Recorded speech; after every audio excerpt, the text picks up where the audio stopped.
Hello बच्चों, नमस्कार। जैसा कि मैंने वादा किया था कि पार्ट 1 के बाद हम लोग लेकर आएंगे पार्ट 2। तो आज इस वीडियो में मैं बताने वाला हूं सारे इंपॉर्टेंट क्वेश्चंस सब्जेक्टिव, शॉर्ट और लॉन्ग के लिए। समझ में आ गई बातें? हम लोगों का पार्ट 1 जो है वो ऑब्जेक्टिव है, उसमें सारा का सारा होल बुक वन शॉट में कवर कर दिया गया है, जिससे आप पूरे बुक को कवर कर सकते हैं विद इन अ आवर। थोड़े से समय में आप पूरे बुक को कवर कर सकते हो और उसका रिवीजन कर सकते हो पूरे फुल डिटेल्स में।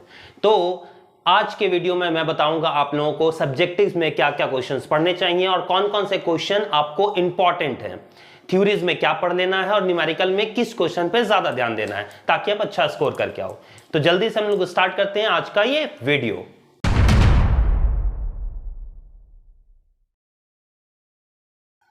तो सबसे पहले हम लोगों को पढ़ लेनी है एनपीओज। एनपीओ में पढ़ना क्या है सर? याद रखोगे, एनपीओ में आपको पढ़ लेना है, थ्योरीज में अगर देखा जाए तो रिसिप्ट एंड पेमेंट अकाउंट और इनकम एंड एक्सपेंडिचर अकाउंट, दोनों में डिफरेंस बिटवीन, अगर ये थ्योरीज है, थ्योरीज में आ सकते हैं ये question. Receipt and payment account, income and expenditure account, difference between. ठीक है। बाकी शॉर्ट नोट्स के लिए आप लोग पढ़ सकते हो सब्सक्रिप्शन क्या है, डोनेशंस क्या होता है, लेगेसीज क्या होती है, ऑनोरियम क्या होता है, ये मैंने अपने पहले वीडियोस में भी बता रखा है। और ऑब्जेक्टिव जो क्वेश्चंस आप पढ़ोगे वहां भी हम लोगों ने डिस्कस कर रखा है, या एनपीओस कंपनीज कौन कौन सी होती है, नॉन प्रॉफिट ऑर्गेनाइजेशन, तो आपको इसमें पढ़ना है। बाकी हम लोग चलते हैं इसमें न्यूमेरिकल कौन कौन सा पढ़ेंगे। सबसे पहले मैं इसमें बताना चाहूंगा नॉन फॉर प्रॉफिट ऑर्गेनाइजेशन। अगर आपसे पूछा जाए नॉन फॉर प्रॉफिट ऑर्गेनाइजेशन क्या होती है, तो याद रखोगे वैसी संस्था, वैसी कंपनी जो प्रॉफिट के उद्देश्य से बिजनेस नहीं करती, जिनका मेन उद्देश्य, मेन ऑब्जेक्टिव प्रॉफिट कमाना नहीं होता। वो किस लिए काम करती है? वो समाज सेवा के लिए या सर्विसेज के लिए काम करती है। तो याद रखोगे ऑब्जेक्टिव में आपके पूछे जा सकते हैं कि नॉन फॉर प्रॉफिट ऑर्गेनाइजेशंस कौन कौन सी है, तो आप उसमें लिख सकते हो सारे एजुकेशन सेक्टर्स। ठीक है, जैसे आपके कॉलेजेस हो गए, ठीक है, आपके स्कूल हो गए, आपके यूनिवर्सिटीज हो गए, मतलब विद्यालय, महाविद्यालय, ये सारे आपके जो होंगे वो एनपीओज में आएंगे। लाइब्रेरीज आपके एनपीओज में आएंगे। ये सब पैसे कमाने के लिए नहीं की जाती है। हॉस्पिटल, मंदिर, मस्जिद, गुरुद्वारा, ये सब एनपीओज में आएंगे। ठीक है सर, और क्या आएंगे? आपके जितने भी स्पोर्ट्स क्लब होते हैं, क्लब याद रखोगे, स्पोर्ट्स क्लब, ये सारे क्या आएंगे? एनपीओज में आएंगे। ठीक है। अच्छा, और क्या आएंगे सर? अगर आपको मेडिसिन की अगर कोई दुकान है तो वो भी किस में आएगी? एनपीओज में आएगी। ठीक है। अच्छा, और क्या आएंगे सर? चैम्बर ऑफ कॉमर्स आप याद रखोगे, या फिर लेबर के जो यूनियंस होते हैं, या मेडिकल काउंसिल्स होती हैं, ये सारे, या चार्टर्ड अकाउंटेंट, सीए। देखिए आपके क्वेश्चन में ये भी आ सकता है कि सीए जो होता है आईसीएआई, वो क्या है? तो वो भी याद रखोगे एनपीओ का ही एक पार्ट है। तो मैंने ये सारी चीजें बता दी, एक बार फिर से आप लोग इसको रिवाइंड करके सुन लोगे, ये सारी चीजें एनपीओज में आती हैं। तो आपके इससे ऑब्जेक्टिव क्वेश्चन आ सकते हैं कि एनपीओज में क्या क्या आता है। सारे यूनिवर्सिटीज, सारे कॉलेजेस, सारे आपके जितने भी लाइब्रेरीज हैं, या मेडिकल कॉलेजेस हैं, मेडिसिन की दुकानें हैं, या फिर मैंने बताया आप लोगों को चार्टर्ड अकाउंटेंट है, आईसीएआई है, तो ये सारा कुछ क्या है? एनपीओज है, जिनका मेन उद्देश्य प्रॉफिट कमाना नहीं होता। Is it clear? तो सबसे पहला ये हो गया। सर आगे क्या है इसमें? तो याद रखोगे, मैं बहुत ज्यादा बड़ा नहीं बताऊंगा, शॉर्ट में इतना बता दूंगा ताकि आपका एग्जाम कवर अप हो जाए। ठीक है। और आप, मैंने कहा ना, 110% इसमें से क्वेश्चंस बना के आओगे। ठीक है। एक चैप्टर आपको बहुत ज्यादा मार्क्स देने वाला है, ये याद रखोगे, बस एक चैप्टर आपका, ये एक चैप्टर बहुत ज्यादा मार्क्स देने वाला है। और हम लोगों का जो ये मिशन चल रहा है, मिशन अकाउंट्स, याद रखोगे, आपको मैं हर एक मेन चैप्टर्स के ऐसे ही वीडियोस देता चला जाऊंगा जो आप देख लोगे और ज्यादा से ज्यादा मार्क्स गेन कर सकते हो एग्जाम के लिए। ठीक है। तो सबसे पहले अब स्टार्ट करते हैं, एनपीओज में क्या है सर? एनपीओज में मेनली जो अकाउंट बनता है ना सर, वो 3 अकाउंट बनते हैं, याद रखोगे, रिसिप्ट्स एंड पेमेंट,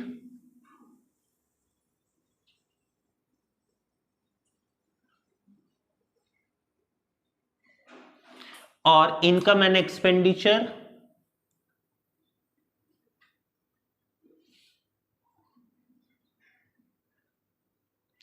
और लास्टली बनता है बैलेंस शीट।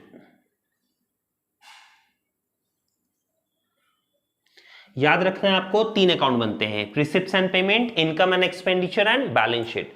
सबसे पहले हम लोग बात कर लेते हैं रिसिप्ट्स एंड पेमेंट की। सर थ्योरीज इसमें क्या पढ़ लेंगे? याद रखोगे एनपीओस क्या होता है वो पढ़ लेना आपको, and difference between receipts and payment जरूर पढ़ लोगे, ये आपके थ्योरीज में आ सकता है। ठीक, अब होता क्या है हम लोग इसको बता देते हैं। रिसिप्ट्स एंड पेमेंट अकाउंट एक ऐसा अकाउंट है जिसमें हम लोग सारे रिसिप्ट्स और सारे पेमेंट्स को दिखाते हैं। फॉर एग्जाम्पल ध्यान से सुनोगे, कोई भी संस्था, कोई भी कंपनी जिसमें जितने पैसे आते हैं और जितने पैसे जाते हैं, इसका बैलेंसिंग फिगर हमें बताता है कि हमारे पास कैश कितना बचा हुआ है। ठीक है, कितना पैसा आया, कितना पैसा गया, और बाकी जो बचा वो मेरे पास कैश बच गया है। ठीक है, ये कौन सा अकाउंट है? याद रखोगे receipts and payment account is a real account. ये कौन सा अकाउंट है? Real account. और इनकम एक्सपेंडिचर अकाउंट कौन सा अकाउंट है? Nominal account. ठीक, रिसिप्ट्स एंड पेमेंट अकाउंट है real account, income and expenditure account है नॉमिनल अकाउंट। अगर आपको ऑब्जेक्टिव में पूछा जाए तो आप इसको बता सकते हो। इसका बैलेंसिंग फिगर हमें क्या बताता है? इसका बैलेंसिंग फिगर हमें कैश बैलेंस बताता है, कैश बैलेंस। इसका बैलेंसिंग फिगर हमें क्या बताता है? इसका बैलेंसिंग फिगर हमें सरप्लस और डेफिसिट बताता है। सरप्लस और डेफिसिट मतलब प्रॉफिट और लॉस बताता है। ठीक है, जब ये प्रॉफिट और लॉस बताता है इसलिए ये हमारा कौन सा अकाउंट है? नॉमिनल अकाउंट है। और क्योंकि ये कैश बताता है, कैश क्या होता है? रियल अकाउंट होता है, ये तो आप जानते हो, और नहीं भी जानते हो तो याद कर ले। Receipt and payment real account है, इनकम एक्सपेंडिचर नॉमिनल अकाउंट है। समझ में आ गई बातें? चलिए आगे बढ़ते हैं। सर इसमें न्यूमेरिकल आने के चांसेस कौन कौन से हैं? ध्यान से सुनोगे, न्यूमेरिकल में सबसे पहला जो न्यूमेरिकल है वो हम लोग डिस्कस करने जा रहे हैं कि सर इसमें जो न्यूमेरिकल आएगा शॉर्ट और लॉन्ग में वो बता दें। तो ध्यान से देखोगे न्यूमेरिकल। आइए, जैसा कि आप देख पा रहे होगे, आपका एक क्वेश्चन आया है मैच फंड का। इसमें लिखा हुआ है show how will you deal with the following items in the final account of star club. Match fund दिया हुआ है, मैच एक्सपेंसेस दी गई है, और सेल ऑफ मैच टिकट्स दी गई है। ठीक, सर इसका ट्रीटमेंट कैसे करेंगे? तो याद रखोगे, कोई भी फंड, अगर आपका फंड दिया हुआ रहेगा तो वो हमेशा बैलेंस शीट में दिखाएंगे, ना ही रिसिप्ट पेमेंट, ना ही इनकम एक्सपेंडिचर। कहां दिखाएंगे हम लोग? बैलेंस शीट में। ठीक, और एक मेन पॉइंट याद रखोगे कि अगर आपका कोई भी फंड दिया हुआ है तो आपके लाइबिलिटी साइड में जाएगा। जैसे यहां पर मैच फंड दिया हुआ है, देखोगे 80,000 रुपए, तो सबसे पहले हम लोग लिख देंगे मैच फंड। ठीक है, मैच फंड कितना है? 80,000 रुपए, हमने लिख दिया 80,000। ठीक, अच्छा फिर क्या कहता है सर? हमने मैच एक्सपेंसेस किया 30,000। अब मुझे बताइए कि मैच फंड है हमारे पास, तो सर पहले ये तो बता दो कि ये फंड होता क्या है और क्या है ये, और कैसे आप बना रहे हो। तो सुनो ध्यान से, मेरा एक क्लब है। ठीक, मेरा एक क्लब है और मुझे फंड आया है। मान लीजिए मोदी जी आए और मेरे स्पोर्ट्स क्लब में 80,000 रुपए का फंड देकर गए कि लो भाई फंड रखो, इससे तुम मैच करवाना, प्राइज बांटना, वगैरह वगैरह करना। ठीक है, तो याद रखोगे ये हमारा क्या है? फंड है। अब इसमें आपको ये चीजें देखनी है कि अगर आपके पास कोई फंड और आया तो आप इसमें ऐड करोगे। अच्छा, इसमें से कुछ पैसे खर्च हो गए तो वो उसको माइनस करोगे और प्लस माइनस करके बाहर दिखा दोगे। सिंपल सी चीजें, ध्यान से सुनोगे और देखोगे। जैसा कि आप क्वेश्चन में भी देख पा रहे होगे कि जो भी चीजें हमारे पास आएगी फंड में जुड़ जाएगी, जो भी चीजें जाएगी वो माइनस हो जाएगी। ठीक, जैसे आप देख रहे होगे यहां पर मैच एक्सपेंसेस है, हमने खर्चा कर दिया तो फंड आया होगा या गया होगा? सर गया होगा, तो ये क्या हो जाएगा? लेस हो जाएगा। तो यहां पर लिख देंगे लेस। ठीक है, एक्सपेंसेस, मैच फंड एक्सपेंसेस कितना है सर? देखोगे 30,000 रुपए, तो यहां 30,000 रुपए गया, तो अब फंड कितना बचा? सर 50,000 रुपए। हमारे पास फंड कितना है? 50,000। अच्छा आगे क्या कहता है? Sale of match tickets. अब हमने क्या किया ना, स्टेडियम में बैठने वालों के लिए टिकट का इंतजाम किया कि भाई 500-500 रुपए लगेंगे, और उससे कुछ पैसे कलेक्ट कर लिए, तो पैसा मेरे पास और आ गया। आया या गया? सर आ गया तो क्या होगा? उसमें जुड़ जाएगा। तो यहां पर हम लोग ऐड कर देंगे, क्या है? Sale of ticket. हम लोगों का टिकट कितने का बिक गया? 32,000 रुपए।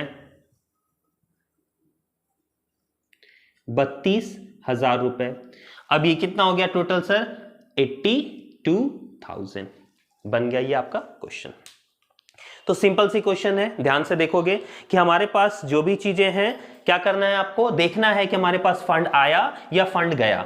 अगर फंड आया तो वो जुड़ जाएगा, अगर फंड गया तो माइनस हो जाएगा। ठीक है, अच्छा सर, इसमें एक और मेन पॉइंट्स मैं बता दूं, ध्यान से सुनोगे। एक मेरा मेन पॉइंट, अगर इसमें इन्वेस्टमेंट होता सर तो क्या करते, याद रखोगे, अगर मैच फंड इन्वेस्टमेंट है तो इन्वेस्टमेंट मेरा असेट्स होता है, तो उसको फिर हम लोग इस साइड दिखा देंगे। ठीक है, कोई भी फंड आए, कोई भी फंड खर्चा हो, अगर फंड आया तो प्लस, फंड गया तो माइनस। और दूसरा, इन्वेस्टमेंट अगर दिया रहे, जैसे यहां हमारा मैच फंड था, मैच फंड इन्वेस्टमेंट दिया रहे तो वो एसेट साइड दिखा दोगे, बस बात खत्म। तो ये क्वेश्चन पहला आपका कंप्लीट हो गया। ठीक, अब आते हैं इसी के जैसे दूसरे क्वेश्चन की ओर। आइए, जैसा कि नेक्स्ट क्वेश्चन आप देख पा रहे होगे, प्राइज फंड का ही एक और क्वेश्चन हम लोग डील करेंगे। इसमें लिखा हुआ है प्राइज अवॉर्डेड 5000, प्राइज फंड, देखिए प्राइज फंड दिया हुआ है आप लोगों का 40,000। तो सबसे पहले हम लोग लिख लेंगे प्राइज फंड। ठीक, फंड है कितना है सर, 40,000, हमने लिख दिया 40,000। अच्छा, प्राइज फंड के बाद क्या है, प्राइज अवॉर्डेड। हम लोगों को प्राइज हमने अवॉर्डेड, प्राइज दे दिया। अवार्ड क्या होता है, प्राइज हमने दे दिया। जब प्राइज दिया 5,000 का तो पैसा आया गया, सर पैसा आया गया, गया ना, तो क्या होगा, प्लस या माइनस, माइनस। तो यहां लेस कर देंगे, लेस।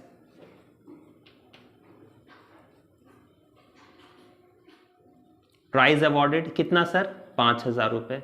अच्छा, 5,000 माइनस कर देंगे, कितना फंड बच गया सर, 35,000 रुपए। अच्छा, क्वेश्चन आगे देख पा रहे होगे, आगे कहता है donation for the prize received during the year. हमने सर कुछ पैसे और रिसीव कर लिए, डोनेशन आ गया। अब हमारे पास नेताजी आए और उन्होंने फिर से 7,200 रुपए का ये हमें फंड देकर, डोनेशन देकर चले गए। तो ये क्या आ गया, पैसा आ गया ना सर, फंड बढ़ गया ना, हाँ। तो डोनेशन है, तो डोनेशन क्या हो जाएगा, ऐड, पैसा आ गया, कितना आ गया सर, 7,200 आ गया, ऐड कर दीजिए, 7 3 10 2 12, 42,200। ठीक, अच्छा आगे देखोगे फिर क्या कहता है, prize fund 9% prize fund investment. हमने प्राइज फंड इन्वेस्टमेंट कर दिया, जैसा मैंने लास्ट टाइम बताया था कि प्राइज फंड इन्वेस्टमेंट रहेगा, तो इन्वेस्टमेंट को कहां दिखा देंगे, एसेट साइड दिखा दीजिए, प्राइज फंड इन्वेस्टमेंट। सर कितना इन्वेस्ट किया, तो क्वेश्चन में आपको दिख रहा होगा कि हम लोगों ने इन्वेस्ट कितना किया है सर, 40,000 रुपीज। तो यहां पर दिखा देंगे 40,000 रुपए हमने इन्वेस्टमेंट कर रखा है। ठीक है, अच्छा आगे क्या कहता है, सर उसी पे इंटरेस्ट मिल गया, सर जो हमने इन्वेस्टमेंट कर रखा था ना, उसी पे इंटरेस्ट मिल गया। अच्छा, इंटरेस्ट मिल गया तो फंड बढ़ेगा कि नहीं बढ़ेगा, आपको इंटरेस्ट मिल गया तो फंड बढ़ेगा कि नहीं बढ़ेगा, हाँ सर बढ़ेगा। तो क्या होना चाहिए, ऐड या लेस, सर ऐड। ठीक, बात आ गई समझ में। चलिए इसको थोड़ा और देहाती बनाते हैं। ठीक, कि इन्वेस्टमेंट सर हुआ क्या। अब मुझे मोदी जी ने बताया था, मोदी जी ने मुझे कितने दिए थे, 40,000 रुपए दिए थे। 40,000 में मैंने प्राइस बांट दिया 5,000, मेरे पास 35,000 रुपए बचे हुए थे। ठीक, मेरे पास कुछ पैसे हैं। अच्छा, पैसे रखे रखे तो बढ़ेंगे नहीं, तो मैंने क्या सोचा, इस पैसे से कहीं क्या किया जाए, इन्वेस्ट कर दिया जाए। तो मैंने प्राइस फंड को इन्वेस्ट भी कर रखा है। ठीक है, दूसरे जगह पर मैंने इन्वेस्ट भी कर रखा है, जहां से बाद में मुझे पैसे आएंगे। तो ये मेरे लिए क्या है, एसेट्स है ना, पैसे तो मिलेंगे मुझे 40,000 रुपए। तो मैंने क्या कर रखा है, प्राइस फंड के लिए इन्वेस्टमेंट कर रखा है कहीं पे। ठीक, और मेरे पास ऑलरेडी ये फंड है, मतलब मेरे पास इतना पैसा है। तो 40,000 में 5,000 रुपए गया प्राइज अवॉर्डेड, और बाकी जो बचा उसमें से डोनेशन और मिल गया। तो मेरे पास अब फंड बढ़कर हो गया 42,200, और साथ ही साथ मुझे अब इंटरेस्ट के भी पैसे मिल गए जो मैंने इन्वेस्ट कर रखा था। तो इंटरेस्ट मिल गया, इसलिए ऐड कर देंगे। सर इंटरेस्ट कितना मिल गया, 3,600। तो कितना हो गया, 6 2 800 रुपए, 3 2 5 और 4 45,800 रुपए, ये आपका आंसर। तो ये बन गया आपका बैलेंस शीट। देखिए इस क्वेश्चन में आपको बस इतना ही दिखाना है, कोई भी बैलेंस करके नहीं दिखाना है। आप ये मत सोचोगे कि इसको बैलेंस करना है, दोनों साइड इक्वल करना है, जिससे बैलेंस शीट हम लोग बनाते हैं, ऐसा बिल्कुल भी नहीं है। याद रखना है आपको, बैलेंस शीट में बस इतना ही बनाना है और आपका काम फिनिश। समझ में आ गया। ये 3 से 5 नंबर का जो आपका लॉन्ग क्वेश्चन आने वाला है उसमें आ सकता है, आ सकता क्या, आएगा ही आएगा। याद रखोगे इस टाइप के क्वेश्चन आने के चांसेस बहुत ज्यादा है। तो आपने देख लिया, पहले प्राइस मैंने बता दिया नॉर्मल क्वेश्चन, अब मैंने बता दिया इन्वेस्टमेंट वाला भी, इससे आपका क्लियर हो गया।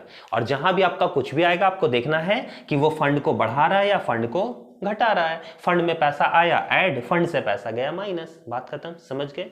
चलिए अब चलते हैं नेक्स्ट क्वेश्चन की ओर कि नेक्स्ट क्वेश्चन सर कैसा आ सकता है। आइए, तो हमारा नेक्स्ट क्वेश्चन है इनकम एक्सपेंडिचर अकाउंट का सर सब्सक्रिप्शन। याद रखोगे सब्सक्रिप्शन का क्वेश्चन आने के चांसेस इसके 90 to 95 या 99 या 100 जो भी कह लो भैया, सब्सक्रिप्शन का क्वेश्चन तो आएगा ही आएगा। जो मैं बताने जा रहा हूं बहुत ध्यान से देखोगे। सब्सक्रिप्शन, सर सब्सक्रिप्शन मतलब होता है चंदा। अभी मैंने बताया मैं क्लब हूं, संस्था हूं, कॉलेजेस हूं, स्कूल हूं, नॉन प्रॉफिट ऑर्गेनाइजेशन हूं, यहां पर हमेशा सब्सक्रिप्शन, चंदा, दान आता रहता है, ठीक है। डोनेशन मिलता रहेगा, सब्सक्रिप्शन मिलता रहेगा। तो यहां पर हम लोगों को डोनेशन मिला है। अब हम लोग बनाएंगे इसको कहां, बोलेगा कि जैसा आप क्वेश्चन देख लीजिए, क्वेश्चन में आपको दिख रहा है compute the income from subscription for the year 2018 from the following particulars. आपको दिया गया है, देखोगे दो डेट दिख रहा होगा आपको, ओपनिंग और क्लोजिंग का, आउटस्टैंडिंग सब्सक्रिप्शन दिख रहा है, एडवांस सब्सक्रिप्शन दिख रहा है और subscription receive during the year दिख रहा है। सर इसका फॉर्मेट क्या है, सबसे पहले फॉर्मेट समझ लें। हम लोग सब्सक्रिप्शन को दिखाते कहां पे हैं, इनकम एक्सपेंडिचर अकाउंट में। तो याद रखोगे इनकम एक्सपेंडिचर अकाउंट में हम लोग सब्सक्रिप्शन दिखाएंगे इनकम साइड में, ठीक। सबसे पहले हम लोग दिखाएंगे बाय सब्सक्रिप्शन रिसीव्ड, जितना भी हम लोगों को पैसा मिलेगा, ठीक। अच्छा, उसमें हम लोग ऐड क्या करते हैं, याद रखोगे आउटस्टैंडिंग सब्सक्रिप्शन ऐड करते हैं, ठीक है। सर ये आउटस्टैंडिंग सब्सक्रिप्शन कौन सा होगा, याद रखना है आपको, ये करंट ईयर वाला होगा, ठीक है। करंट ईयर का आउटस्टैंडिंग सब्सक्रिप्शन हम लोग ऐड करते हैं, ठीक। और क्या ऐड करते हैं sir, advance subscription, advance subscription add करते हैं सर प्रीवियस ईयर का। अच्छा सर लेस क्या करते हैं, लेस करते हैं हम लोग आउटस्टैंडिंग सब्सक्रिप्शन। कौन सा लेस करते हैं सर, प्रीवियस ईयर, पिछले साल का हम लोग माइनस करते हैं। और ऐड क्या करते हैं सर, एडवांस सब्सक्रिप्शन हम लोग ऐड करते हैं। कौन से ईयर का सर, करंट ईयर का, ठीक है। आपको ये याद रखना है फॉर्मेट। कैसे याद रख पाओगे, तो सबसे पहले हम अगर एडवांस की बात करते हैं, एडवांस का मतलब आपको पता होगा कि हम लोग जो अभी एडवांस देते हैं, एडवांस मतलब क्या होता है, आगे का पैसा अभी देना, मतलब पिछले साल जो एडवांस में मिला होगा वो इस साल का पैसा होगा, और इस साल जो एडवांस मिला होगा वो आगे साल का पैसा होगा। तो पिछले साल का एडवांस इस साल का है इसलिए वो जुड़ जाएगा, पिछले साल का प्रीवियस ईयर का एडवांस इस साल का इसलिए वो ऐड हो जाएगा। समझ में आ गया। और इसके अपोजिट, क्योंकि करंट ईयर में जो एडवांस मिला है वो हमारा इस साल का नहीं नेक्स्ट ईयर का, इसलिए वो लेस हो जाएगा।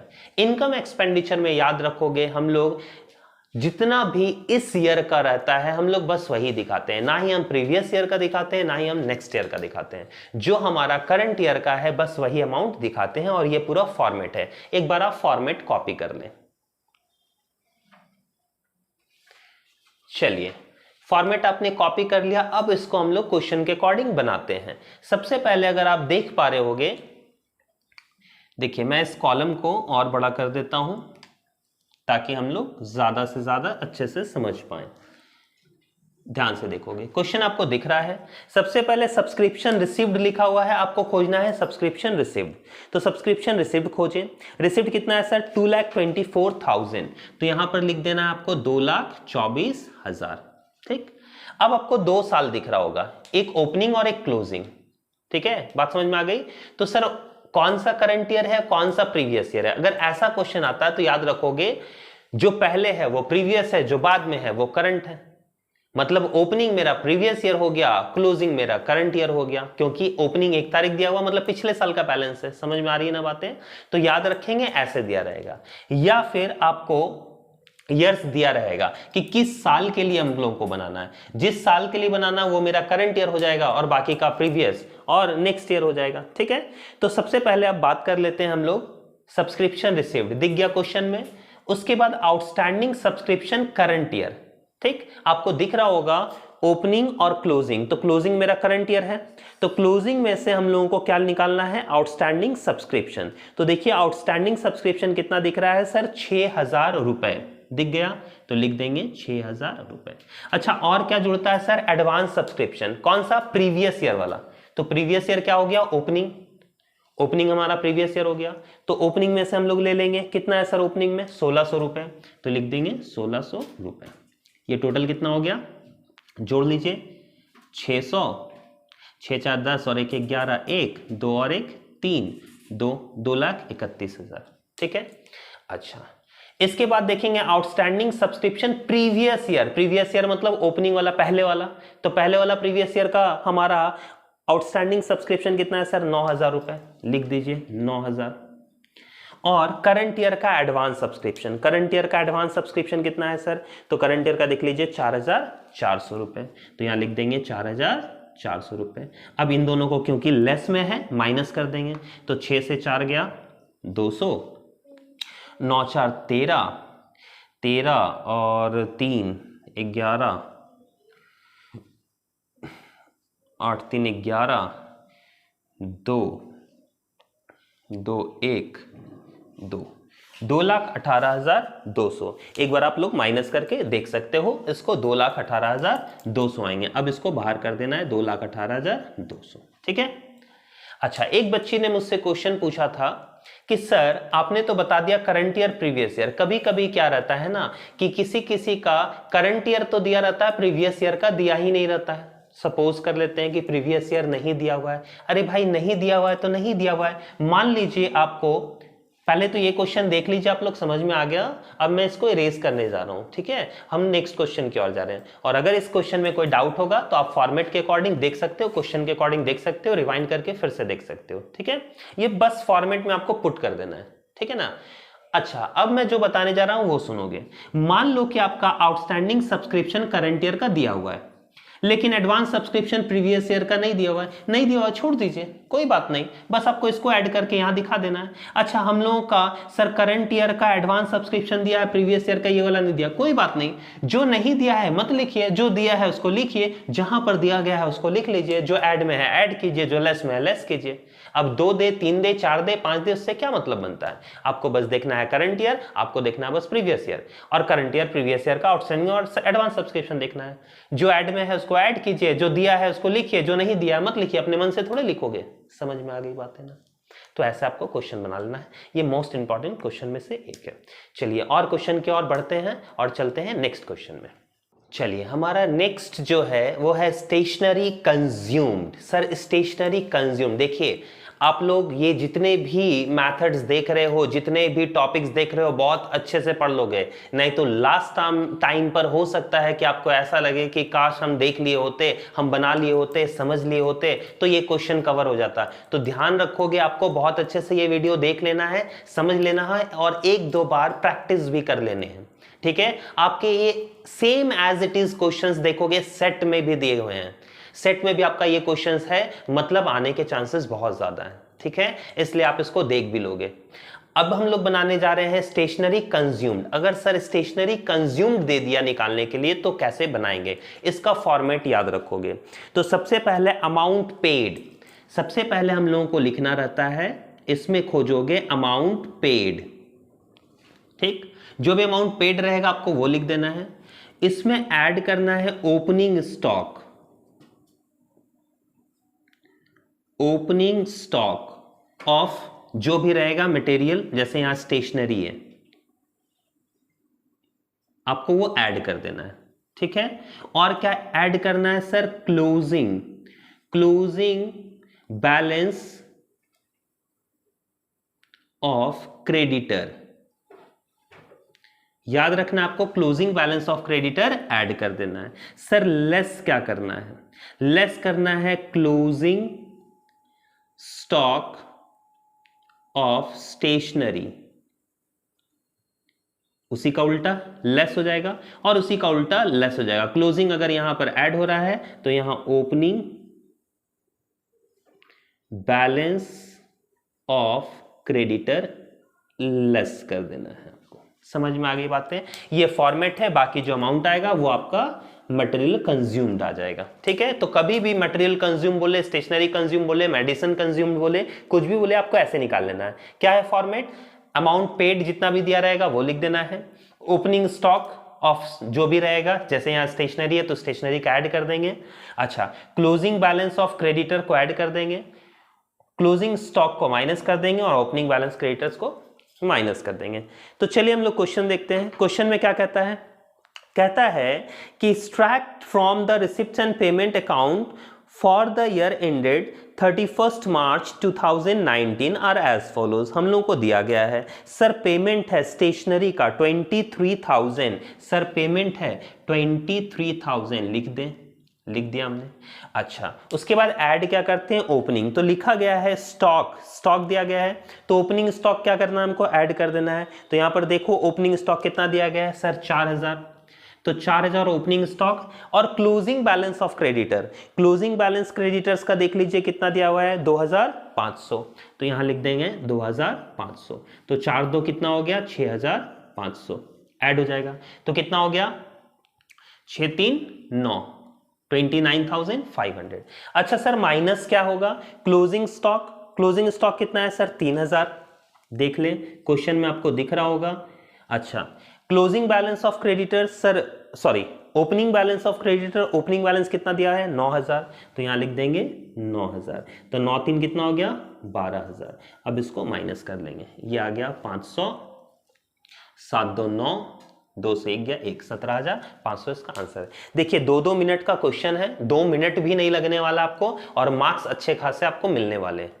तो याद रखोगे, इसलिए मैंने स्टार्टिंग में ही बोला था ये वीडियो इतना स्पेशल क्यों हो जा रहा है। ये वीडियो आपको बहुत ही मार्क्स गेन करके देने वाला है। आप एग्जाम में अच्छे से, जो सोच रहे थे ना, डर लग रहा था ना सर अकाउंट्स में क्या करें, मत रोइए, क्योंकि अब हम लोगों का जो चल रहा है ये आपके एग्जाम तक मिशन अकाउंट्स चलेगा, जिसमें हम लोग सारे मेन चैप्टर्स को डील करते जाएंगे।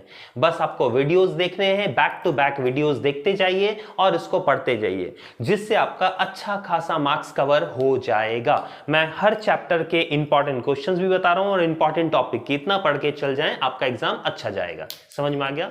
तो ये था हमारा मटेरियल कंज्यूम। अब हम लोग नेक्स्ट क्या पढ़ेंगे सर? नेक्स्ट क्वेश्चन हम लोग एक देख लेंगे, इनकम एंड एक्सपेंडिचर अकाउंट बनता कैसे है। तो हम लोग देखेंगे नेक्स्ट इनकम एक्सपेंडिचर। आइए चलिए हम लोग नेक्स्ट जो पढ़ने जा रहे हैं वो रिसिप्ट्स एंड पेमेंट और इनकम एक्सपेंडिचर सर बनता कैसे है वो ध्यान से देख लें। रिसिप्ट्स एंड पेमेंट और इनकम एक्सपेंडिचर में कौन कौन से मेजर डिफरेंसेस है और किन बातों को ध्यान में रखना है। ठीक, अच्छा, रिसिप्ट्स एंड पेमेंट सबसे पहले जब भी बनाया जाता है वो कैसे बनाया जाता है? याद रखोगे इसका कॉलम क्या है। इसका कॉलम आपको ऐसे खींचना है, इधर हो जाएंगे आपके रिसिप्ट्स, ये हो गया आपका अमाउंट, ये हो गया आपका पेमेंट और ये हो गया आपका अमाउंट।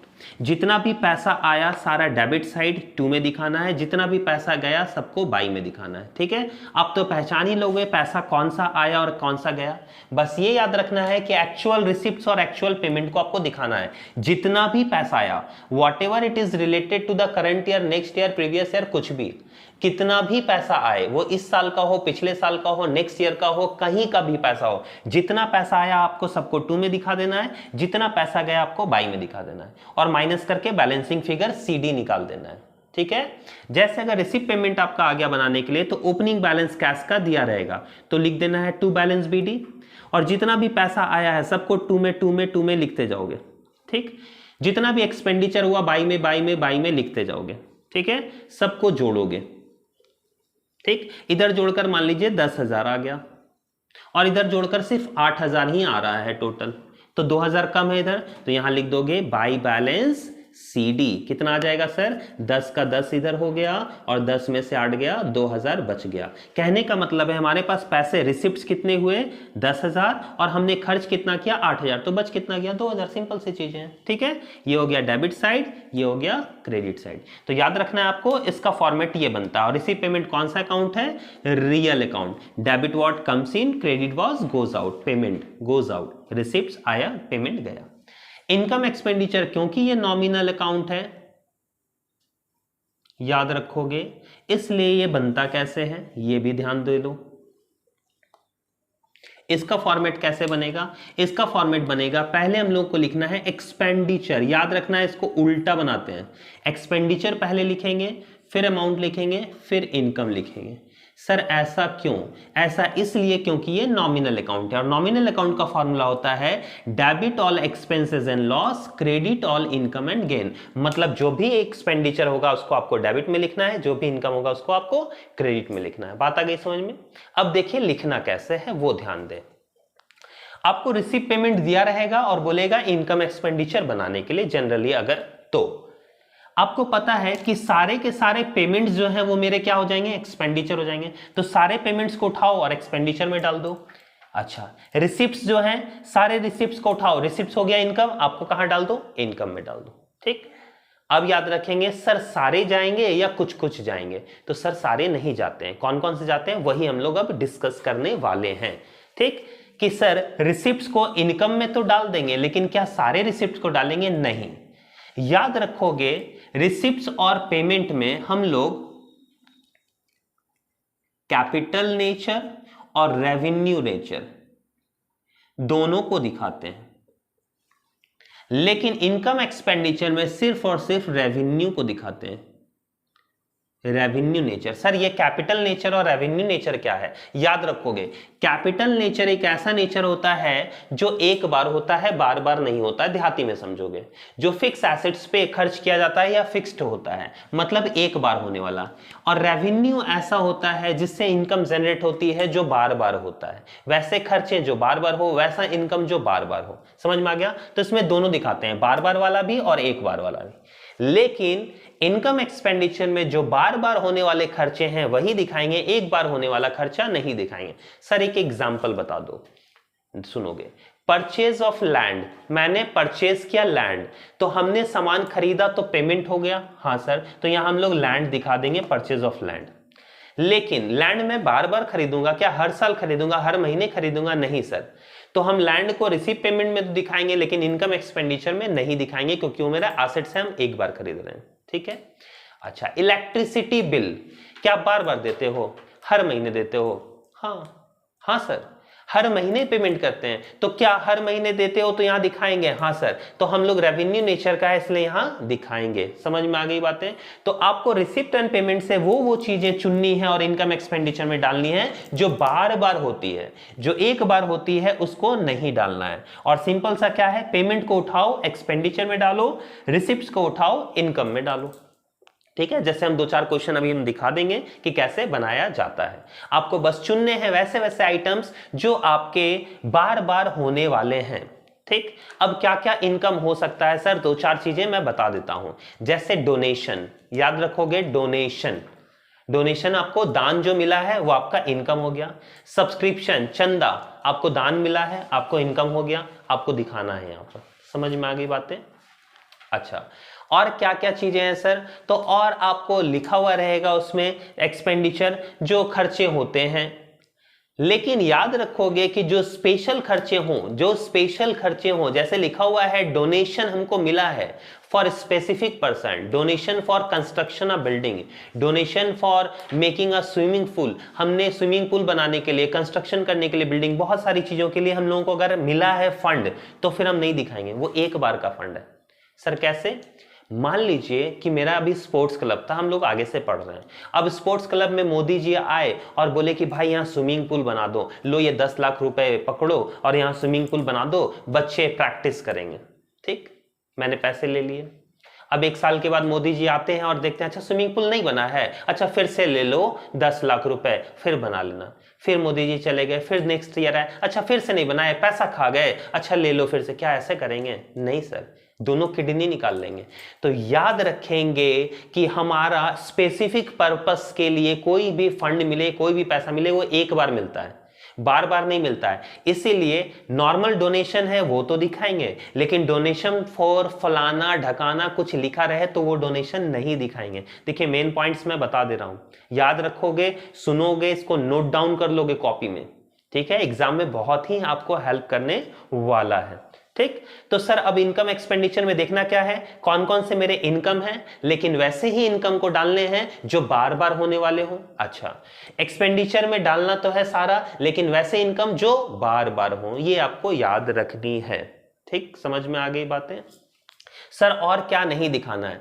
एसेट्स और लाइबिलिटीज को नहीं दिखाना है। एसेट्स तो आप पहचानते ही हो कौन कौन सा एसेट्स है, आपको एसेट्स और लाइबिलिटीज को नहीं दिखाना है। कोई भी land, building, plant, machinery, investment, car, furniture, कुछ भी रहे, आपको इनकम एक्सपेंडिचर में नहीं दिखाना है, क्योंकि वो एसेट्स है, वो बैलेंस शीट में जाएगा।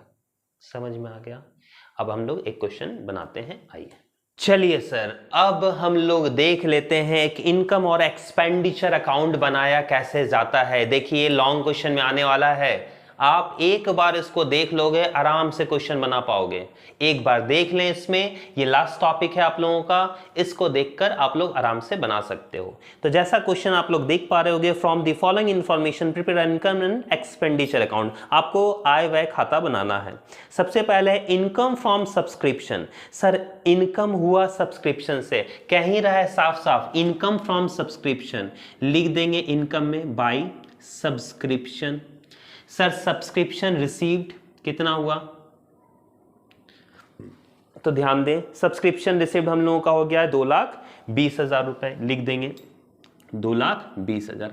आपको बस देखते जाना है वो इनकम है या एक्सपेंडिचर है। फिर क्या कहता है, सैलरी पेड। सर साफ साफ लिख दिया सैलरी पेड, लिख देंगे to salary. Sir salary paid कितना किया, तो ध्यान से देखें सैलरी पेड किया है 30,000 रुपए, ठीक है।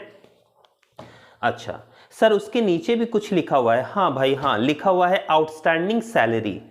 तो याद रखना है आपको, सैलरी है 30,000 और आउटस्टैंडिंग है, तो आउटस्टैंडिंग हमेशा ऐड हो जाएगा। आउटस्टैंडिंग करंट ईयर का जो रहेगा ना, याद रखोगे मैंने सब्सक्रिप्शन में बता भी दिया था कि कौन कौन सा ऐड होता है, कौन कौन सा लेस होता है। आपको सेम कंडीशन यहां अप्लाई करना है, वो सब आउटस्टैंडिंग ऐड करना है, वो सब आउटस्टैंडिंग लेस करना है। मतलब करंट ईयर का आउटस्टैंडिंग ऐड, प्रीवियस ईयर का लेस, एडवांस में भी सेम कंडीशन करना है और माइनस करके बाहर कर देना है। तो यहाँ सिंपल सा देखो दिया गया है 6,000 रुपए का आउटस्टैंडिंग है, तो हम लोग 6,000 का आउटस्टैंडिंग ऐड कर देंगे। तो 30 और 6 कितना हो गया, 36,000 रुपए। अच्छा आगे बढ़ते हैं। सर आगे क्या कहता है, उसके बाद कहता है प्रिंटिंग एंड स्टेशनरी। प्रिंट करवाते हो ना, स्टेशनरी पेन पेंसिल कॉपी खरीदते हो ना, तो खरीदते हो तो पैसा आया, इनकम हुआ गया, सर गया, तो यहां पर प्रिंटिंग और स्टेशनरी हो जाएगा। Printing and stationery. Sir printing and stationery कितना कहता है, सर कहता है 4,500, लिख देंगे 4,500। अच्छा और कुछ कहता है, हाँ सर और तो बहुत कुछ कहता है। फिर कहता है इंट्रांस फी। अब सर ये इंट्रांस फी क्या होता है, याद रखो कि इंट्रांस फी मतलब एडमिशन फी। आपको हर एक चीज को देखना है और देखना है वो एक बार होने वाला है या बार बार होने वाला है। जैसे सैलरी आप 1 महीना दोगे, बाकी तो फिर दोगे नहीं, फ्री में काम करवाओगे। नहीं सर नहीं, पूरे महीने देंगे हम लोग, मतलब पूरे साल देंगे सर, ठीक समझ में आ रही है, हर बार देंगे, बार बार देंगे। प्रिंटिंग एंड स्टेशनरी, एक बार पेन खरीद लिए वो तो अमर हो गया, लिखना ही नहीं है। हाँ सर पढ़ने लिखने से किसको मतलब है, हम लोग तो पढ़ते नहीं, एक बार कॉपी खरीदते हैं, शायद सर 10 में खरीदे थे, 11 भी पार, 12 भी पार, ग्रेजुएशन भी उसी कॉपी में पार कर देंगे। अरे बोलते क्यों नहीं, या खत्म कर दिए। तो याद रखना है printing and stationery. Sir printing और स्टेशनरी भी मेरे बार बार होने वाले खर्चे में से है, हम लोग बार बार उसको खरीदते हैं, बार बार खर्च करते हैं। समझ में आ गया। अब आता है इंट्रांस फी, एडमिशन फी। क्योंकि मैं एक क्लब हूं, क्योंकि मैं एक स्कूल हूं, क्योंकि मैं एक संस्था हूं, एडमिशन फी मैं लूंगा। सिंपल सी चीजें, स्कूल को एडमिशन फी मिलता है ना, हाँ सर वो हर साल लेता है, एक बार लेता है सर, हर साल लेता है एडमिशन फी, इसलिए वो उसका इनकम है, और क्योंकि रेगुलर इनकम है इसलिए वो दिखाएंगे। अगर एक बार का इनकम होता तो नहीं दिखाते, इसलिए हम लोग दिखा देंगे सर इंट्रांस फी। याद रखना है आपको। देखिए मेरे चुटकुले याद रखिए, यही मेरे चुटकुले हैं, अगर एक बार आप ध्यान से सुन लिए ना क्वेश्चन आराम से बन जाएगा आपको। तो इंट्रांस फी हम लोगों का कितना कहता है सर, इंट्रांस फी कहता है 20,000 रुपए, लिख देंगे हम लोग 20,000 रुपए। अच्छा इंट्रांस फी के बाद क्या कहता है सर, डोनेशन रिसीव्ड, लिखेंगे ना सर, हाँ डोनेशन मिला हमको, लेकिन यही रहता है donation for construction of building या डोनेशन फॉर फलाना ढकाना, किसी के लिए भी तो नहीं दिखाते, सिर्फ डोनेशन है तो दिखाएंगे। सर कितना मिला, सर 10,000 रुपए, लिख देंगे 10,000 रुपए। आगे बढ़ते हैं। सर ऑफिस एक्सपेंसेस, साफ ही साफ कह दिया खर्च है, और खर्च है ऑफिस का तो बार बार ही होगा, होगा या नहीं होगा? हाँ सर होगा, ऑफिस एक्सपेंसेस होगा, कितना होगा सर? 15,600 होगा, लिख दीजिए 15,600। ठीक। अच्छा सर, ऑफिस एक्सपेंसेस के बाद सर रेंट पेड। हाँ सर हाँ, रेंट पेड, रेंट एक महीना देते हैं, बाकी मकान मालिक को नहीं देते क्या? नहीं सर, हर महीना ले जाता है, वो हर महीना ले जाता है, इसलिए हर बार का खर्चा है, इसलिए रेंट पेड हम लोग लिख देंगे 30,000 रुपये। लिख दीजिए 30,000 रुपये। अच्छा सर, उसके बाद कुछ है, हाँ सर लास्टली है मिसलिनियस एक्सपेंसेस। कितना सर? 4,000। मिसलिनियस छोटे मोटे मिसलिनियस एक्सपेंसेस कितना सर? 4,000। छोटे मोटे खर्चे होते रहते हैं, ठीक है ना? जैसे मूवीज में देखे हो ना, बड़े बड़े शहरों में छोटी मोटी बातें होती रहती है, तो वैसे ही है हम लोग। इतना बड़ा बड़ा पढ़ाई में छोटा मोटा सर होता चलता रहता है, बार बार खर्चा होता रहता है। इतने बड़ी कंपनीज है, छोटा मोटा खर्चा होता रहेगा। समझ में आ गई बात? तो ये छोटे मोटे खर्चों को भी दिखा देंगे। अब देख रहे हो, अगर आपके क्वेश्चंस में अब कुछ बचा ही नहीं है सर, और कुछ रहता तो sir telephone bill. Telephone bill क्या हम लोगों का बार बार का खर्चा है या एक बार का खर्चा है? सर बार बार का खर्चा है। दिखाते या नहीं दिखाते? हाँ सर, टेलीफोन बिल दिखाते। कहाँ दिखाते हैं? इनकम में, एक्सपेंडिचर में? सर एक्सपेंडिचर में दिखाते हैं। अच्छा, मैंने क्या किया ना, घर पे व्हाइट वॉश करवाया, व्हाइट वॉश करवाया घर पे, या मान लीजिए ऑफिस में ही करवाया। व्हाइट वॉश बार बार का खर्चा है? नहीं सर, बार बार का खर्चा नहीं है, याद रखिएगा, नहीं जाएगा। अच्छा, और कुछ मैंने कार खरीद लिया, सर रोज खरीदूंगा? नहीं, वो नहीं जाएगा, और ऐसे भी वो एसेट्स है। तो ऐसे ऐसी चीजें जाएंगी जो बार बार होने वाली है। यहां से तो समझ गए होगे। लास्ट में बता देता हूं एक पॉइंट जो बहुत बार डिस्टर्ब भी करता है बच्चों को, लेगेसीज। याद रखोगे, क्वेश्चन में अगर लेगेसीज आ गया, लेगेसीज मतलब होता है वसीयत, वसीयतनामा। जो हम लोग ट्रांसफर करते हैं, मान लीजिए कि आपके पेरेंट्स ने आपको ट्रांसफर किया कोई प्रॉपर्टी, तो आज कोई प्रॉपर्टी लिख के दी, फिर बोलोगे कल भी कि ट्रांसफर कर दो, फिर बोलोगे फिर ट्रांसफर कर दो, फिर बोलोगे फिर ट्रांसफर कर दो। क्या बोलते हो? हर बार ट्रांसफर करते रहेंगे, वो भी छीन लेंगे जो दिया है। समझ गए? एक बार मिल रहा है ना, शांति बनाए रखो, मिल गया ना, चुपचाप घर पे रहो। तो याद रखोगे, लेगेसीज को हम लोग नहीं दिखाते हैं। लेकिन अगर नीचे लिख दिया कि legacies is treated as the income, revenue income, तो फिर दिखा दीजिएगा। अगर उसमें नीचे लिख दिया तो कभी कभी क्वेश्चन में लिख देता है, जैसे क्वेश्चन में लिख देगा आपको डोनेशन दिया हुआ है, लिख देगा कि हाफ डोनेशन जो है ना, हाफ डोनेशन जो है वो कैपिटल नेचर का है और हाफ डोनेशन जो है वो रेवेन्यू नेचर का है। आपको तो पता है इसमें बार बार मतलब रेवेन्यू नेचर वाला दिखाते हैं, कैपिटल नेचर वाला नहीं दिखाते हैं। तो अगर बोल दिया आधा कैपिटल नेचर का है तो आधा ही जाएगा, इसमें आधा नहीं जाएगा। फिर से एक बार याद रखोगे, इनकम एक्सपेंडिचर में रेवेन्यू नेचर वालों को दिखाते हैं। जहां लिखा रहेगा कैपिटल नेचर का है वो मत दिखाओगे। कैपिटल नेचर एक बार होने वाला, एक बार होने वाला हम लोग नहीं दिखाते। समझ में आ गया? अब इसको कुछ नहीं करना है, आपको ऐड कर लेना है। दोनों साइड, बोथ साइड ऐड कर लीजिए। या तो आपका इधर कम आएगा या तो आपका इधर कम आएगा। इधर से मतलब डेबिट साइड से, इधर से मतलब क्रेडिट साइड से। अगर डेबिट साइड कम आएगा तो यहां लिख देंगे टू सरप्लस, और क्रेडिट साइड कम आएगा तो बाई डेफिसिट। जिस साइड आपको कम आएगा उस साइड आपको लिख देना है। अगर 2 में कम आया, आपको पता है 2 में प्रॉफिट लिखते हैं इसलिए 2 सरप्लस हो गया, बाई में कम आएगा तो बाई डेफिसिट लिखते हैं। ऐसा क्वेश्चन भी आ सकता है आपका ऑब्जेक्टिव में भी, कि हम लोग डेबिट साइड में क्या लिखते हैं, क्रेडिट साइड में क्या लिखते हैं। ठीक, कौन ज्यादा आएगा। तो जैसा इस क्वेश्चन में है हम लोग जोड़कर देख लेते हैं। सर ज्यादा क्या आ रहा है, इधर हो गया 2 2 4 और 1 5, 50,000, 2,50,000। अच्छा, इधर सर तो 1 लाख भी नहीं है, इधर तो कम ही दिख रहा है, इधर कम है। तो याद रखोगे हमारा क्या ज्यादा है, इनकम ज्यादा है। इनकम ज्यादा है, इनकम ज्यादा है तो हम लोगों को क्या होगा, प्रॉफिट। क्वेश्चन आ सकता है कि excess of income over expenditure क्या होता है, तो एक्सेस ऑफ इनकम, इनकम ज्यादा है तो हम लोग को जनरली प्रॉफिट होगा, मतलब सरप्लस होगा। अच्छा, एक्सपेंडिचर ज्यादा है तो क्या होगा, हम लोगों को लॉस हो जाएगा।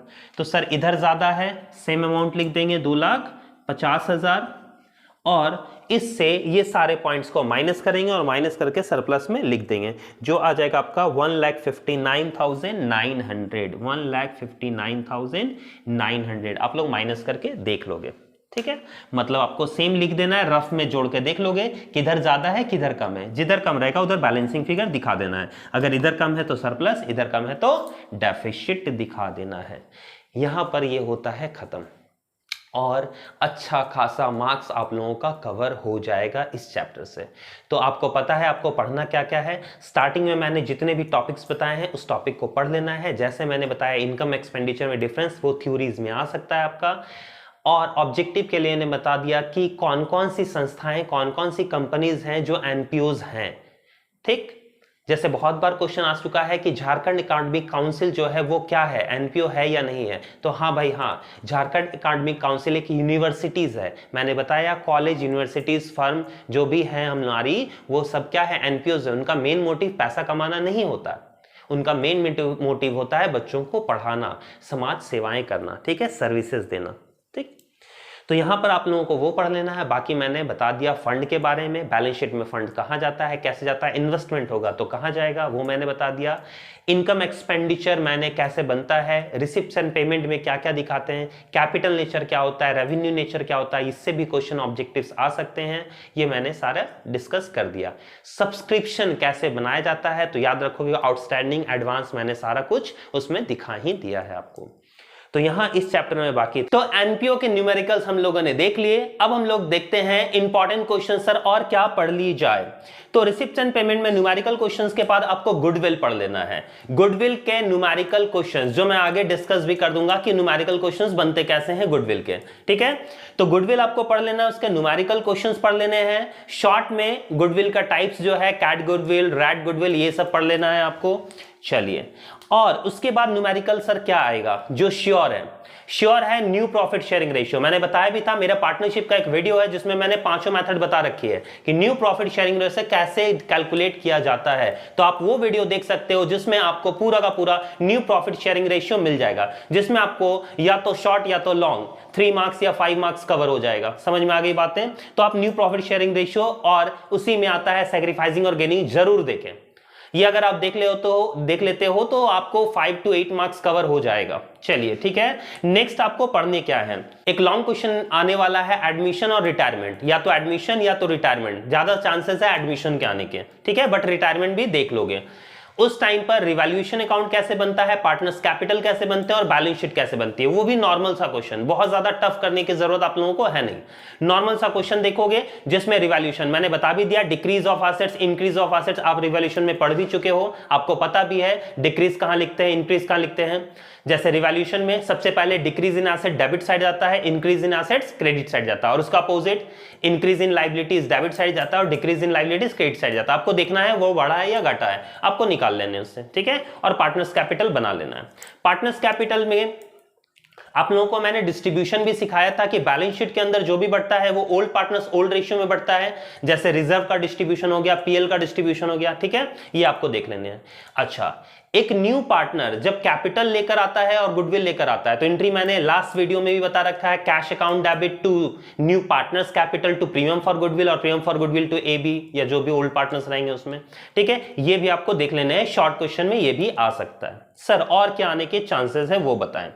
देखो, शेयर्स कंफर्म, शेयर से आने के चांसेस बहुत ज्यादा हैं, ठीक है। आप एक लॉन्ग क्वेश्चन भी शेयर में एक्सपेक्ट कर सकते हो, शॉर्ट क्वेश्चन भी एक्सपेक्ट कर सकते हो। शॉर्ट क्वेश्चन सर कैसा आ सकता है, तो देखो अदर देन कैश वाला, असेट्स खरीदे और उसके बदले हमने कैश पेड कर दिया, वो, या तो फॉरफीचर का क्वेश्चन, फॉरफीचर जो शॉर्ट में बनाया जाता है, कितना शेयर में पेमेंट नहीं किया उसको फॉरफीचर कर लिया। तो फॉरफीचर का एंट्री तो जानते ही हो आप लोग, shares capital account debit to shares forfeiture और टू कॉल्स इन एरियर। जो पैसा नहीं मिलता है वो एरियर में दिखाते हैं, जो पैसा मिल जाता है वो फॉरफीचर में और टोटल शेयर्स कैपिटल में दिखाते हैं। तो ये फॉरफीचर का एंट्रीज आप कर सकते हो, ठीक है। तो फॉरफीचर वाला आपको ध्यान से देख लेना है शॉर्ट क्वेश्चंस के लिए। आपको बहुत ज्यादा अगर नहीं पढ़े हो, बहुत ज्यादा अगर आपको चिंता हो रही है तो कुछ नहीं करना, मैंने जो जो टॉपिक्स बताए आपको इलस्ट्रेशन उठाने हैं, एग्जाम्पल उठाने हैं और एग्जाम्पल से देखकर 2-4 इलस्ट्रेशन इसी के टॉपिक के कर लेने, ज्यादा टफ मत जाओगे, ठीक है। नॉर्मल से क्वेश्चंस जो हैं वो कर लोगे। तो शेयर्स में आपको ये पढ़ लेना है। अगर आप शेयर्स करते हो तो डिबेंचर तो खुद ब खुद हो जाएगा, क्योंकि शेयर्स के सिमिलर होता है, सिर्फ वहां पर शेयर्स की जगह क्या लिख देते हैं, डिबेंचर्स। जैसे पहला एंट्री बनता है bank account debit to equity share application, तो वहां डिबेंचर में क्या बनेगा, bank account debit to equity share को हटा दीजिए, जितना % डिबेंचर है वो डिबेंचर एप्लीकेशन लगा दीजिए। ये तो पढ़ भी चुके हो, तो डिबेंचर आप लोगों को देख लेना है। अगर आप थोड़ा सा और डीपली जाना चाहते हो, अगर आप देखना चाहते हो कि सर एक भी क्वेश्चन ना छूटे, तो रिडम्पशन का एक पॉइंट है डिबेंचर का, वो देख सकते हो। तो डिबेंचर के रिडम्पशन के शॉर्ट क्वेश्चंस आप आराम से उसको देख सकते हो, अदरवाइज आप शेयर्स करके जाओ, शेयर्स से भी आपका लॉन्ग क्वेश्चन हो जाएगा, ठीक है। अच्छा आगे बताता हूं, आगे सर क्या पढ़ लेने हैं, आगे पढ़ना है आपको रेशियो। तो रेशियो में तो सर बहुत फॉर्मूला है, लेकिन एक क्वेश्चन 5 मार्क्स का आएगा रेशियो का। तो सर इसमें इंपॉर्टेंट कौन कौन सा पढ़ लिया जाए, तो रेशियो में देखिए करंट रेशियो पढ़ लीजिए, लिक्विड रेशियो पढ़ लीजिए, डेब्ट इक्विटी रेशियो पढ़ लीजिए, ग्रॉस प्रॉफिट और नेट प्रॉफिट रेशियो पढ़ लीजिए, और ऑपरेटिंग रेशियो पढ़ लीजिए। इतने सारे, बस इतना ही पढ़कर जाइए, आया तो ठीक, नहीं आया तो स्किप कर दोगे, ठीक है। ये मेन इंपॉर्टेंट है, करंट रेशियो, लिक्विड जिसको एसिड टेस्ट रेशियो भी कहते हैं, ठीक है। उसके बाद डेब्ट इक्विटी रेशियो, ग्रॉस प्रॉफिट और नेट प्रॉफिट रेशियो, और ऑपरेटिंग प्रॉफिट रेशियो, ठीक है। ये इतना पढ़कर आप जा सकते हो रेशियो में। और लास्ट आपका कैश फ्लो। कैश फ्लो एक ऑपरेटिंग एक्टिविटीज तो जरूर आने के चांसेस हैं आपके लॉन्ग क्वेश्चन में। ऑपरेटिंग एक्टिविटीज बहुत अच्छे से देख के जाओगे, सारा फॉर्मेट मैंने कैश फ्लो पर वीडियो बना रखा है, आप उस वीडियो को देख सकते हो, उससे आपका पूरा का पूरा कवर हो जाएगा। उसका फॉर्मेट भी अगर आप बना देते हो तो भी कुछ ना कुछ मार्क्स तो आपको मिल ही जाएगा, ठीक है। तो आप इसको बहुत अच्छे से देख सकते हो, ठीक है। चलिए अब हम लोग देख लेते हैं आगे का फॉर्मेट और आगे के कुछ क्वेश्चंस। इतना करने के बाद और क्या कर लिया जाए, थोड़ा बहुत और थ्योरीज में बता दो आप, तो याद रखोगे थ्योरीज अगर आपको और करनी है तो आप equity shares and preference shares difference between कर सकते हो, कंपनीज पढ़ सकते हो, टाइप्स ऑफ कंपनीज उसमें पढ़ सकते हो। अच्छा, रिकॉन्स्टिट्यूशन ऑफ पार्टनरशिप पढ़ सकते हो, मैंने बता भी दिया अपने वीडियो में। रिकॉन्स्टिट्यूशन मतलब होता है फर्म का चेंज होना, जब एक एडमिशन, रिटायरमेंट या डेथ पार्टनर करता है तो हमारा फर्म चेंज होता है, इसको रिकॉन्स्टिट्यूशन कहते हैं। समझ में आ गई बातें, तो ये आप देख सकते हो, ठीक है। अच्छा, बाकी और थ्योरीज के लिए अगर आपको जाना है तो आप शॉर्ट क्वेश्चंस, बुक्स में देखिए शॉर्ट क्वेश्चन दिए गए 1 लाइन के, आप उसको पढ़ सकते हो। एक दो क्वेश्चन तो इधर उधर से आ ही सकता है आपका, अगर आपको पूरा कवर करना है तो आप वो सारे क्वेश्चंस पढ़ सकते हो। जैसे for example sweat equity shares क्या होता है, बॉन्ड्स क्या होते हैं, ऐसे बहुत सारी चीजें हैं, क्योंकि चैप्टर्स तो बहुत ज्यादा है। मेन चैप्टर्स कहा जाए जो आने के चांसेस है, तो मैंने पहले ही बता दिया, एनपीओ से क्वेश्चन आ रहा है आपका, न्यूमेरिकल में, लॉन्ग में, शॉर्ट में, दोनों।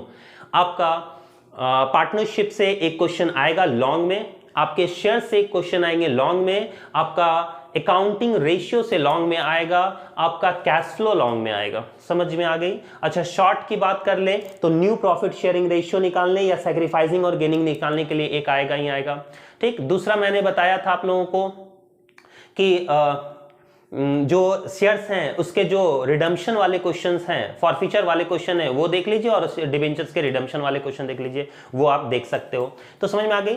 और सबसे मेन पॉइंट, आप लोगों को अगर आप लोगों ने कुछ पढ़ रखा है, नहीं भी पढ़ रखा है तो कोई बात नहीं, आप मेरा फर्स्ट वीडियो अगर देखोगे तो उसमें मैंने सारी चीजों को बहुत अच्छे से एक्सप्लेन कर दिया है, जिससे आपका सारा का सारा चैप्टर कवर अप हो जाएगा। तो आप उस वीडियो को देखकर सारे चैप्टर्स को कर सकते हो 1 शॉट में। और उसके बाद आप मेरे ये सेकंड वीडियो को देख लो, इसमें नोट डाउन कर लो कि सर पढ़ना क्या क्या है, मैंने कुछ पॉइंट्स भी बता रखे हैं, इसको देख लो। टाइम बहुत कम है, इसको रिवाइज कर लो अच्छे से, और फिर भी अगर किसी को प्रॉब्लम आती है तो कमेंट करके जरूर बताएं कि सर इसमें प्रॉब्लम सारी है, कुछ उपाय निकाले, तो मैं कुछ ना कुछ सॉल्यूशंस तो निकाल ही दूंगा एग्जाम से पहले। तो ये थे हमारे इंपॉर्टेंट क्वेश्चंस, ये सारे इंपॉर्टेंट टॉपिक्स हैं, इंपॉर्टेंट क्वेश्चन है, जिसको आप अच्छे से, बहुत अच्छे से कर लो, और इससे एग्जाम आपका बहुत अच्छा जाने वाला है। समझ में आ गई बातें। तो आज का वीडियो हम लोग यहीं पर एंड करते हैं। पढ़ते रहिए, अच्छे से लिखते रहिए। धन्यवाद, बाय।